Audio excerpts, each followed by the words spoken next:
지난 화요일부터 어제까지 저희 교회가 머릿돌 교회 가족 여행이라는 이름으로 여행을 다녀왔습니다. 참 매번 가는 여행도 수련회였지만 이번에 또 특별한 여행이었음을 우리가 다시 한번 느끼게 됩니다. 먼저는 처음으로 우리가 해외를 가는 여행이었습니다. 필리핀 세부로 갔다 왔습니다. 그리고 모두 13명이 함께 이 여행에 참석하셨습니다. 역사상 모르티올교회 오랜 5년간의 역사상 최고로 많은 인원이 참여한 그런 여행이었습니다. 그럼에도 함께하지 못한 분이 많이 계셔서 또 아쉬운 마음도 컸습니다. 우리 교회가 매년 이렇게 수련회 또는 여행이라는 이름으로 함께 떠나는데 정말 그때마다 새로운 기쁨, 또 새로운 즐거움, 새로운 은혜를 많이 경험하고 돌아옵니다. 사실 이번 우리가 여행을 계획하고 준비하면서 많이 기대되고요, 많이 설렜습니다. 저희가 처음 여행을 가기로 결정한 게 올해 초입니다. 올해 초 2월달, 3월달에 확정을 짓고 이제 티켓을 다 구매를 했어요. 그 6개월간의 기다림이 있었죠. 그 기다림이 얼마나 생각만 하면 설레고 또 떨렸는지 모릅니다. 근데 그만큼 걱정도 있었고요, 또 염려도 컸습니다. 아무래도 우리가 4시간 반을 비행기를 타는데 이게 아이들이 있기 때문에 이게 긴 시간이라고요. 또 처음 타는 아이들도 있기 때문에. 그래서 이 비행기를 잘 탈 수 있을까? 비행기에서 또 우리가 새벽에 도착하는데 피곤하진 않을까? 아이들이 괜찮을까? 또 13명이라는 숫자가 한 번에 이동을 한다는 것이요, 국내도 아니고 해외에서는 쉽지가 않습니다. 그래서 그 이동하는 데 문제가 없을까? 또 새로운 환경이기 때문에 음식은 입에 맞을까? 또 저희는 임산부가 2명이 갔어요. 그러니까 또 임산부 되시는 성도님들은 또 거기서 또 어떤 건강에 어떤 몸에 어려움이, 유신에 어려움이 없을까? 걱정이 굉장히 많았습니다. 그리고 가장 큰 걱정이 뭐였냐? 제가 준비를 했어요. 제가 다 계획을 짜고 제가 일정을 이게 조절하고 또 가이드 역할을 하는 거죠. 그러니까 저를 제외한 모든 분들은 다 저만 믿고 따라오는 거예요. 이분들은 세부에 가본 적도 없고 그거에 대해서 전혀 몰라. 한두 분 정도는 있지만, 그러니까 제가 모든 것을 책임지고 그분들을 잘 이끌어야 되는 그런 역할을 하다 보니까 이 걱정이 되는 거예요. 정말 내가 잘 이끌어갈 수 있을까? 불편함이 없게 잘 즐겁게 지내실 수 있도록 그렇게 할 수 있을까? 우리가 지난 3년간은요 제주도에 갔습니다. 제주도를 가서, 사실 제주도는 똑같은 비행기를 타지만 한국 땅이기 때문에 또 여러 번 갔기 때문에 그런 걱정을 전혀 안 했어요, 사실. 그래서 우리 제주도 간다 그러면 당장 오늘 저녁에 떠나도 저는 자신 있어요. 어디를 같이 다 갈 수 있고요. 근데 이게 해외다 보니까 그런 걱정이 앞서는 겁니다. 낯선 곳이기 때문에. 그럼에도 지난 4박 5일을 다 돌아보면 너무 감사한 것 천지인 거예요. 여러분이 느끼시기에, 또 제가 느끼기에도 부족하고, 또 어떨 때는 좀 실수도 하고 그런 상황이 많았는데도 다 참고 기다려주시고 이해해주시고 그렇게 잘 따라와 주시는 것을 보면서 너무 감사했습니다. 또 그 가운데 여러분이 너무 행복해 하시는 모습, 즐거워하시는 모습을 보면서 또 더 저는 기뻤습니다. 그리고 더 감사한 것은, 또 특별히 깨닫게 된 게 뭐냐면, 이번 여행을 통해서 참석하신 모든 분들이 정말 서로의 일을 내 일처럼 도와주고 배려해주고 이해하는 모습을 제가 보게 된 겁니다. 그러면서 그런 생각이 드는 거예요. 야, 진짜 우리가 한 가족이구나. 한 가족이구나. 우리 모두가 정말 주님 안에서 한 형제요, 한 자매요, 한 가족임을 깨닫고 확인할 수 있었던 그런 시간이었다고 저는 생각합니다. 그리고 사실 그것이 제가 이번 여행을 계획하고 또 준비한 가장 큰 목적이기도 했습니다. 제가 올해 여행 계획을 세우고 준비하면서 우리 지방의 다른 목사님들한테 그런 이야기를 해드렸어요. 뭐 여름쯤 되면 서로 이제 물어보거든요. 목사님들끼리 뭐 수련회 가십니까? 뭐 어디 가십니까? 그런 거 물어봐요. 근데 저한테 이제 몇몇 분들이 물어보신 거죠. 그래서 물어보시는 거에 대해서 제가 대답을 해드렸는데 3번 깜짝 놀라셨어요. 3번. 첫 번째 뭐에 깜짝 놀라셨냐? 여행을 간다는 것 자체에 깜짝 놀라셔요. 개척교회가 뭐 수련회 가고 여행을 가, 그죠? 사람들 별로 없는데 이게 쉽지 않거든요. 그래서 보면 저희 지방에도 미자리 교회가 9개, 10개 있는데 그 가운데 수련회 여행을 간 교회는 제가 알기로는 저희 교회밖에 없습니다. 또 두 번째 뭘 놀래냐? 뭐 놀랄까요? 세부 간다니까 놀래요. 어디로 가요? 간다는 건 알겠는데 어디로? 세부? 어디? 필리핀 세부요. 깜짝 놀란 거예요. 이야 무슨 속초도 아니고 제주도, 우리 교회가 3년 동안 제주도 온 거 다 알거든요. 어떻게 세부를 가냐는 거예요. 근데 마지막엔 뭐에 놀라셨을까요? 13명 간다니까 더 깜짝 놀라는 거예요. 거기다 임산부 2명까지 깜짝깜짝하니까 더 놀라는 거예요. 여러분, 그분들이 놀라는 건요 당연해요. 왜 그러냐면요, 지금 한국 교회가 그렇거든요. 한국 사회도 마찬가지죠. 요즘 한국 사회는요 개인 중심이 돼버렸어요. 그죠? 그래서 공동체성을 잃어버렸습니다. 공동체보다는 개인에게 집중된 사회가 됐습니다. 그 모든 시스템들이요 다 개인의 포커스를 맞추고 있어요. 우리가 식당도 마찬가지 아니겠어요? 옛날에는 무슨 식당이라 그랬어요? 식당 하면 패밀리 레스토랑, 가족 중심. 근데 그 패밀리 레스토랑들이 다 망하고 문 닫았어요. 그리고 이제는 어떤 식당들, 혼자 밥 먹는 사람을 위한, 혼족들을 위한 그런 식당들이 굉장히 많아졌어요. 소규모 점포들. 그러니까 가게들이 크지 않아요. 요새들은 다 테이블도 조그맣고요, 다 한 2-3명 앉을 수 있는 그런 사회로 바뀌었다는 겁니다. 그러다 보니까 어쩔 수 없이 우리는 개인주의가 강해진 시대가 됐어요. 그래서 우리는 사람들은 어떤 공동체에 속해서 그 안에서 그 일원으로 살아가기보다는 내 사생활의 간섭을 받지 않는 혼자만의 삶을 즐기는 사람들이 늘어나게 되었다는 것입니다. 근데 그런 것이 우리 교회 안에도 똑같이 들어왔어요.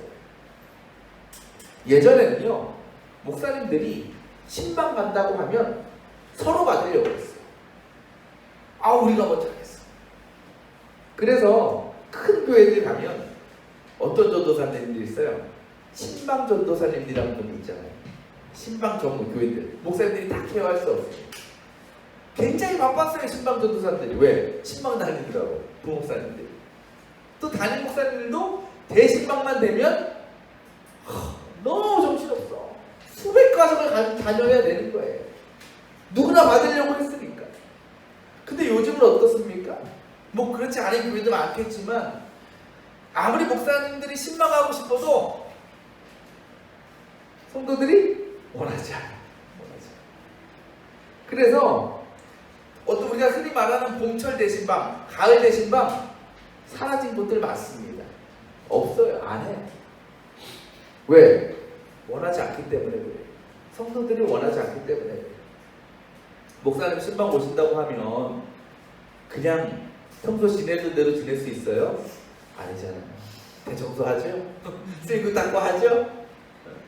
또 목사님 오실 때 그냥 빈손 아무것도 안 내놓을 수 없잖아요. 어쨌든 식사 준비도 해야 되고 디저트도 해야 되고 또 묵혀놨던 좋은 커피컵 꺼내다가 찾아서 꺼내서 거기서 드려야 되고 하나둘 신경 쓸 일이 너무나 많다라는 겁니다.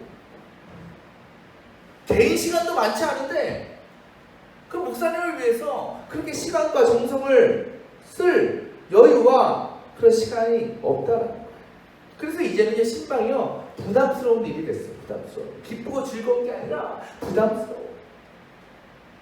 근데 수련회도 마찬가지입니다. 수련회, 교회 수련회, 여행.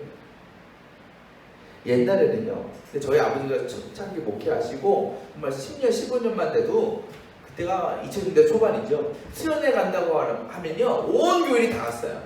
그때 우리 아버지 교인이 30명, 40명이었거든요. 근데 수련회 40명이 넘게 가. 왜? 여기 다 불렀거든. 친구들, 뒤에 사람들, 야, 우리 교회 어디 간대, 같이 가자. 그때 그렇게 다 갔어요. 풍성했어요. 그런데요, 지금도 그럴까요? 아니요. 지금은 그렇게 안 가요. 교회 수련회 뭘 가. 저희 아버지 교회만 봐도요, 이번에 울릉도 독도 다녀오셨거든요. 12명 갔어요. 우리가 이겼죠? 왜? 안 가. 교회에서 수련회로 갈 바에는 나 혼자 가지 뭐. 가족끼리 더 좋은 데 가지 뭐. 그렇게 돼버린 거예요. 교회 수련회보다는 그냥 내 생활, 내가 혼자 즐기는 것이 훨씬 더 좋다고 생각하는 것입니다. 그러니까 교회라는 공동체 안에서 또 무언가 또 공동생활을 한다는 것 자체가 이제는 불편한 것이 되어버렸어요. 근데 여러분, 부디 단지 수련회나 여행뿐만이 아니고요, 우리 교회 안에서의 신앙생활도 마찬가지예요. 교회라는 공간이 어떤 공간입니까? 단지 예배하는 공간일까요? 아니에요. 신학적으로요, 교회는요 3요소가 있습니다. 하나는 뭐냐? 캐리그마라는 거예요. 캐리그마. 캐리그마가 뭔지 아십니까? 선포라는 뜻이에요. 헬라어로. 선포라는 게 뭐예요? 뭘 선포해요? 하나님 말씀이 선포되는 거죠. 그것이 곧 뭐로 연결될까요? 예배라는 것으로 연결돼요. 교회는 예배가 있어야 되는 공동체예요. 또 두 번째는 뭐냐? 코이노니아라고 합니다. 코이노니아는 뭐냐면 성도들 간의 교제를 뜻해요. 성도들 간의 교제. 그러니까 우리가 예배 끝나고 식사하고 차 마시고 대화하는 그런 것들이죠. 자, 마지막 세 번째가 뭐냐? 디아코니아라고 합니다. 이게 뭐냐? 섬김, 봉사예요. 이것은 교회 밖의 사람들을 위한, 혹은 또 교회 안을 포함한 모든 이들을 위한 섬김을 얘기해요.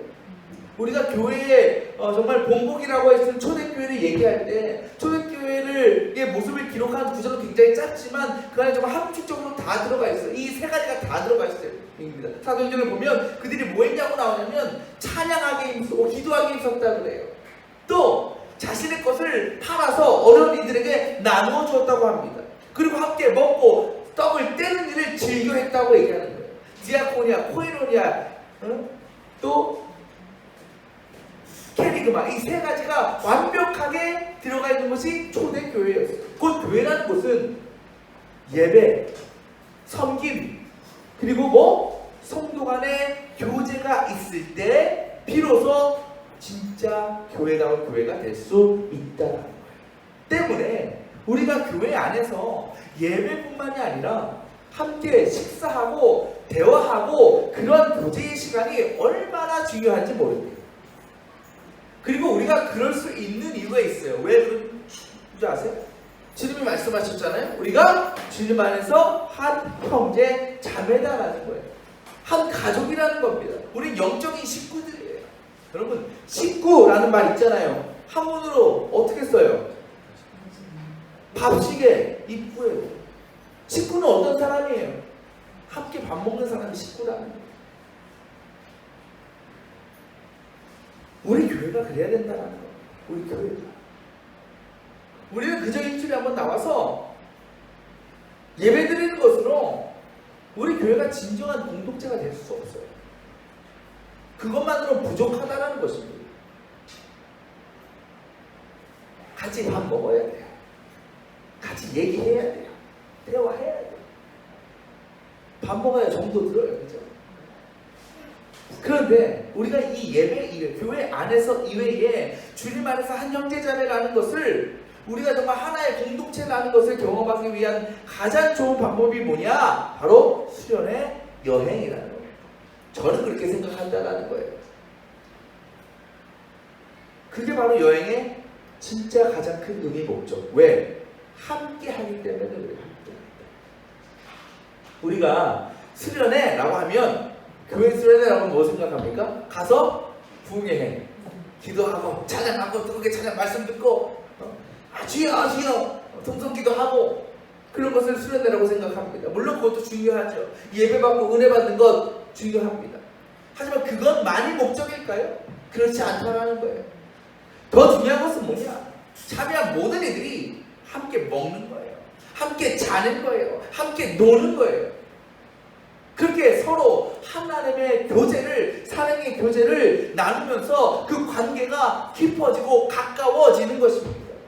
우리가 수련을 통해서, 예배를 통해서 받는 것은 하나님과의 관계에 집중하는 거라면 그 외의 시간은 서로 간의 관계, 하나님만 한 형제 자매된 우리 성도, 우리 형제 자매와의 관계를 더 깊게 만드는 것이 바로 성도 간의 교제를 통해서, 그 수련의 여행을 통해서, 함께함을 통해서 우리가 누리게 된다라는 것입니다. 그리고 그것이 제가 생각하는 여행의 가장 중요한 목적입니다. 나 혼자 하는 것이 아니라 모두가 함께 하기 때문에 주시는 은혜가 있다라는 거예요. 오늘 말씀 보면 다윗이 바로 그런 모습을 찬양하고 있어요. 바로 어떤 모습입니까? 형제자매가 함께 어울려 살아가는 것이 얼마나 아름답고 복된 일인가를 고백하고 있어요. 그것을 다윗은 두 가지로 묘사하고 있습니다. 첫 번째 2절 말씀을 보실까요? 머리 위에 부은 보배로운 기름이 수염 곧 아론의 수염을 타고 흘러서 그 옷깃까지 흘러내림 같고 라고 얘기했습니다. 당신은요, 제사장을 임명할 때나 선지자가 하나님의 거룩한 임무를 행할 사람을 임명할 때는요, 어떻게 했을까요? 머리에 기름을 부었습니다. 이 기름은요, 어떤 의미냐? 부음을 받았다는 것은 성별됐다라는 거예요. 거룩하게 구별됐다라는 것을 의미합니다. 그런데 그 기름이 당시 대제사장이었던 아론의 머리에 흘려졌다라는 거예요. 근데 그것이 얼마나 흠뻑 젖었는지 그 수염이 어떻게 됐다고요? 아론의 얼굴과 수염을 타고 흘러서 그 옷을 다 흠뻑 적셨다라는 거예요. 기름을 이만큼 부은 것도 아니고 요만큼 부은 것도 아니고 아주 한 보따리 갖다 부은 거예요. 기름으로 충만해졌다는 겁니다. 근데 다윗은 이것이 바로 성도들이 함께 어울려 사는 모습이다라는 거예요. 그것이 어떤 의미일까요? 교회 머리가 누구예요? 우리의 대제사장이 누굽니까? 예수 그리스도죠. 우리가 교회 안에서 그 예수 그리스도로부터 흘러내려온 은혜가 그 아래에 있는 우리 모든 주님 안에서 성별된 우리 형제 자매인 우리 모두에게 다 흘러넘쳐서 흠뻑 적신다. 그것이 교회여야 된다라는 거예요. 자, 3절 말씀 볼까요? 뭐라고 말씀하셔요? 헬몬의 이슬이 시온산의 내림과 같구나. 헬몬산은요, 이스라엘 북쪽 끝에 위치해 있습니다. 해발 3,000m가 되는 높은 산입니다. 그 가나안 지역에서 가장 높은 산이에요. 근데 그 산에서요, 물이 흘러나오는데 그 물이 흘러나와서 뭘 만들었냐면 요단강을 만들고요, 더 흘러내려와서 갈릴리 호수를 만들었습니다. 반면 시온산은요, 정반대의 위치에 있어요. 남쪽 유다 지역에 굉장히 낮은 곳에 멀리 한 300km 넘게 떨어져 있습니다. 헬몬산하고. 근데 이 헬몬산은요, 북쪽이고 높다 보니까 날씨가 어떨까요? 추워요. 그래서 이 헬몬산은 늘 만년설이 있습니다. 만년설. 그만큼 춥다라는 거죠. 근데 그 헬몬산 주변에는 다 광야예요. 근데 광야에서는 뜨거운 기운이 있잖아요. 뜨거운 공기가 있잖아요. 여러분, 뜨거운 공기는 우리 지리 시간에 배우셨어요? 어때요? 상승하고 차가운 공기는 하강하잖아요. 주위에 그 광야의 뜨거운 공기가 헬몬산 쪽으로 상승하고 그러면서 헬몬산의 차가운 공기가 만납니다. 그렇게 되면 뭐가 형성되냐면 물안개가 형성돼요. 물안개. 그리고 그 물안개가 이슬이 돼서 헐몬산에 내립니다. 그렇게 내린 물들이 요단강이 되고 갈릴리 호수가 된다는 거예요. 근데 그 이슬이 아침만 되면 차가운 바람을 타고 어디로 내려갈까요? 남쪽으로 흘러내려가요. 이슬이 바람을 타고 내려간다는 거예요. 그게 어디까지가? 3,000km 넘게 떨어진 시온까지 가요. 그래서 거기에 식물들이 자랄 수 있도록 물을 공급해 준다. 그 물을 먹고 자란다는 것이 식물들이, 과일들이. 이것이 뭘 의미합니까? 다윗은요, 이 말씀을 통해서 형제가 연합하는 삶은 그 광대한 헐몬산의 이슬이 그 낮고 작은 시온산들에 내리는 것을 묘사하면서 이것은 형제 간의 연합은 뭐냐? 높은 자가 낮은 자를 섬겨줄 때 이루어지는 것이다. 그때 자연스럽게 하나님의 은혜와 복이 임하게 된다라는 거예요. 다시 말하면 함께한다라는 것은 뭐냐? 각자의 지위, 각자의 권력, 각자의 명예는 다 내려놓을 때 가능하다라는 거예요. 교회 안에서 마찬가지 아니겠어요? 어떤 분들은 교회 안에서요 세상적인 신분, 세상적인 지위를 그대로 갖고 와요. 그것을 자랑해요. 나 세상에서 이런 사람이 있니? 나 이렇게 대접해줘야 돼. 나 이렇게 높임받아야 돼. 그게 안 된다. 교회 안에서의 직분도 마찬가지 아니겠습니까? 목사, 장로, 권사, 집사 직분들이 있는데 이게 무슨 높고 낮음을 판단하는 기준이에요? 아니에요. 역할이 다른 거예요. 그렇죠? 역할이 다른 거예요. 저 여러분 여행 가가지고 저 하는 거 보셨잖아요. 집꾼이었죠? 아주 그냥 마당새였죠? 돌새였죠? 그래야 된다는 거예요. 목사라고도 대접받고 대접을 알아서 해주시면 감사하게 받지만 목사는 대접받는 자리가 아니라 섬기는 자리거든요. 성도들을 섬기는 거예요. 그러니까 서로 섬겨야 되는 거죠. 그때 교회가 정말 하나 될 수 있다는 거예요. 세워질 수 있다는 거예요. 저는 지난 4박 5일의 여행을 통해서 저는 그렇게 믿으려고 해요. 참석하신 모든 분들이 정말 오늘 다윗의 고백과 같은 정말 하나님의 은혜를, 하나님의 역사를 경험하고 돌아왔다고 믿습니다. 할렐루야. 우리는 그렇게 조금 더 연합하게 될 거예요. 조금 더 하나가 되는 거예요. 근데 여러분, 하지만 그 일은 단지 수련회나 여행을 통해서만 우리가 누릴 수 있는 게 아니에요. 이 여행에 내가 참석하지 못했다고 나는 못하냐? 그게 아니라는 거예요. 우리가 앞으로 이 머릿돌 교회라는 이 공동체 안에서 함께 예배하고 함께 신앙생활을 하는 동안 우리에게는 동일한 은혜와 복이 은혜와 역사가 분명히 나타날 거라는 거예요. 근데 그 일을 위해 해야 될 일이 있습니다. 뭘까요? 우리 모두가 주님의 사랑과 믿음으로 모이기에 힘써야 된다라는 거예요. 모여요. 제가 아침마다 이제 라디오를 가끔 듣는데 MBC 김진욱 씨가 하는 라디오가 있습니다. 7시부터 9시까지. 아마 오늘이 마지막 방송일 거예요. 근데 그 방송을 보면 그 방송을 시작하면서 늘 똑같은 인사를 합니다. 김진욱 씨가 이렇게 얘기를 해요. 같이 갑시다. 함께 갑시다. 그리고 이제 노래가 잘 나와요. 저는 그 말이 정말 우리 한국교회 또 우리 교회에 정말 필요한 말이 아닐까 생각을 하게 돼요. 우리 교회는, 우리 성도들은 하나 돼야 돼요. 하나 돼요. 그렇게 주님 안에서 우리가 한 몸, 한 뜻이 돼서 예배하고 섬기고 사랑해야 된다는 거죠.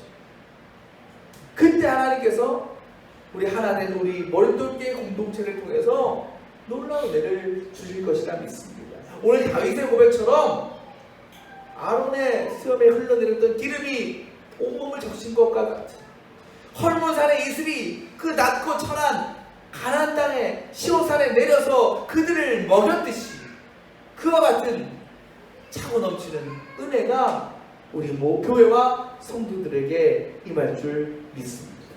우리 교회가 정말 그런 교회가 되기를 원합니다. 그 일을 위해서 여러분께 부탁합니다. 우리 같이 갑시다. 함께 갑시다. 기도하겠습니다.